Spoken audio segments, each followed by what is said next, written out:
তিন জায়গায় প্রয়োজনে মিথ্যা বলা যায়। কয় জায়গায় মিথ্যা বলতে? তাওরিয়া, মানে কথা একটু ঘুরিয়ে বলবেন। এক নাম্বার, আপনার ওয়াইফকে খুশি করার জন্য, সে একটু এরকম না বলে একটু কৌশল করে বললে খুশি হবে, ওটা বলা যায়।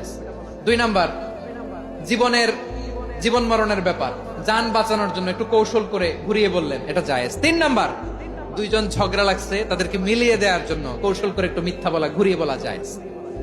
দুইজনের মধ্যে দেখলেন যে সম্পর্ক খারাপ, একজনরে বললেন, ভাই সে তো ওই দিন আপনার ব্যাপারে অনেক প্রশংসা। কি আমার ব্যাপারে প্রশংসা? তার সাথে তো আমার মারাত্মক সম্পর্ক। কি বললো? এই বললো আপনি নাকি এই করছেন ওই করছেন, অনেক প্রশংসা। লোকটার মন খুশি হয়ে যাবে তার ব্যাপারে, ঠিক কিনা? আবার তার সাথে যার ঝগড়া, ওরে যে বলবেন, ভাই ওই দিন তো সে আপনার অনেক অ্যাপ্রিসিয়েশন করলো, অনেক। সে তো অবাক, কি রে বলে কি আমার? এই যে দুইজনের ব্যাপারে দুইজনের একটু ভালো ভালো কথা বলে দিচ্ছেন, একদিন দেখবেন রাস্তা দিয়ে হাঁটার সময় একে অপরকে সালাম দিয়ে ফেলছে, সালাম দিয়ে বুকে জড়ায় ধরছে, আছে না নাই? আবার মিলমিশ হয়ে গেছে। কিন্তু আমাদের স্বভাব হইলো, দুই প্রতিবেশী যদি একসাথে বসে একসাথে হাঁটে, দূর থেকে দেখলে আমাদের জলে, আছে না নাই? ঘটনা কি? এই দুইটার মধ্যে এত মিল কে? এই দুইটার মধ্যে গিরিঙ্গি লাগানো যায় কিভাবে? হ্যাঁ, এই বন্ধুত্ব ফ্রেন্ডশিপ নষ্ট করা যায় কিভাবে? এরকম মানসিকতা সবার না, আমাদের অনেকের মধ্যে আছে না নাই?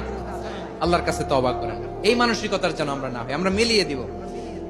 কানগুলো খরগোশের কানের মতো খাড়া করে শুনুন পেকুয়ার ভাইরা। বিশ্বনবী বলেন, আলা উখবিরুকুম বিআফদাল দারাজা, আলা উখবিরুকুম বিআফদাল মিন দারাজাতিস সিয়ামি ওয়াস সালাতি ওয়াস সাদাকা।